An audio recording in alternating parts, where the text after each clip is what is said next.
అన్న సంక్రాంతికి వస్తున్నాం. వెంకటేష్ గారు వేరే లెవెల్ కామెడీ అన్న, కడుపు ఉప్ప నవ్వుకోవచ్చు అన్న. సినిమా మాత్రం మరో F2 అన్న, చాలా బాగుంది, ఎంటర్టైన్మెంట్ ఉంది. అసలు అనిల్ రావుపూడి గారికి దండం పెట్టాలా. అసలు మనందరూ తెలుసు తమన్ అంటే బాలకృష్ణ, అట్లా కొంతమంది కాంబినేషన్ ఉంటుంది అన్న. వెంకటేష్ అంటే ఖచ్చితంగా ఇప్పుడు మనకు అనిల్ రావుపూడి గారు గుర్తొస్తారు. అసలు కామెడీ టైమింగ్ నిజంగా ఈ రీసెంట్ టైమ్స్ లో అసలు అంత కామెడీ సినిమా, పిచ్చ కామెడీ అన్న, ఏది రాలేదు. చాలా బాగుంది అన్న సినిమా మాత్రం, ఎంటర్టైన్మెంట్ ఉంది. అసలు ఇంట్లో జరిగే సీన్స్ నిజంగా మన ఇంట్లో అబ్బా అన్న, అసలు కాన్సెప్ట్ డిఫరెంట్ అన్న. అంటే ఎక్స్ తీసుకొచ్చి ఇంట్లో పెట్టడం ఏం ఫీల్ ఉందన్న. అసలు ఆ సీనే లోపలికి వెళ్ళిపోయాడు వెంబడే. అంటే మనం కూడా తీసుకొచ్చి పెడితే ఎట్లుంటది అని అనిపించింది. ఇంట్లో దానికంటే బాగుందన్న, నిజంగా ఆ రేంజ్ ఉంది సినిమా. వెంకటేష్ గారు అబ్బో, వాళ్ళిద్దరి మధ్య గొడవలు, వెంకటేష్ గారు వచ్చి బాధపడడం, ఆమెని సర్ది చెప్పలేక ఈమెని సర్ది చెప్పలేక ఆ పడే కష్టాల్లో కామెడీ వస్తుందన్న, పిచ్చ కామెడీ అన్న.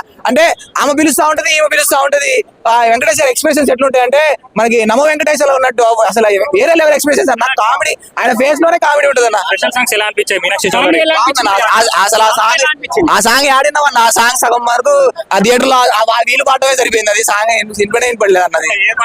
అదే మనకి గోదావరి గట్టు మీద రావచ్చు, అది సగం ఏం పడదు, ఆ లైన్ ఏం పడదు, తర్వాత వీళ్ళు పాటమే అయిపోయింది. ఆడియన్సే పాడారు, ఆడ వెంకటేష్ గారు ఏం పాడింది అర్థం కాలేదు అన్న. హీరోయిన్ మాత్రం వేరే లెవెల్ యాక్టింగ్ చేసింది అన్న, వేరేది ఉంది. అదే ఐశ్వర్య రాయ్ బాబా వెంకటేష్ కి తగ్గ ఫార్ అన్న. ఎమోషనల్ చాలా కట్టి చేసింది. లాస్ట్ మూమెంట్ లో కొద్దిగా ఎమోషనల్ అన్న. ఎమోషన్ అంటే అన్న, వెంకటేష్ గారి ఎమోషన్ ఎట్లా పెట్టారు తెలుసుగా మీకు. కడుపు ఉప్ప నవ్వించి లాస్ట్ లో ఏడిపించింది అన్న. నిజంగా గోరింటాకులో లెక్క ఆ ఏడుపు సీన్స్ అయితే అనిపించింది అన్న. ఇంకా వెంకటేష్ గారి గురించి ఏడుపు గురించి మనం చెప్పలేదు. సంక్రాంతికి వస్తున్నాం కదా, సంక్రాంతి కొడుతున్నాం పెట్టుకోవాలి ఇప్పుడు పేరు మార్చుకొని. చాలా బాగుందన్న సినిమా, సంక్రాంతి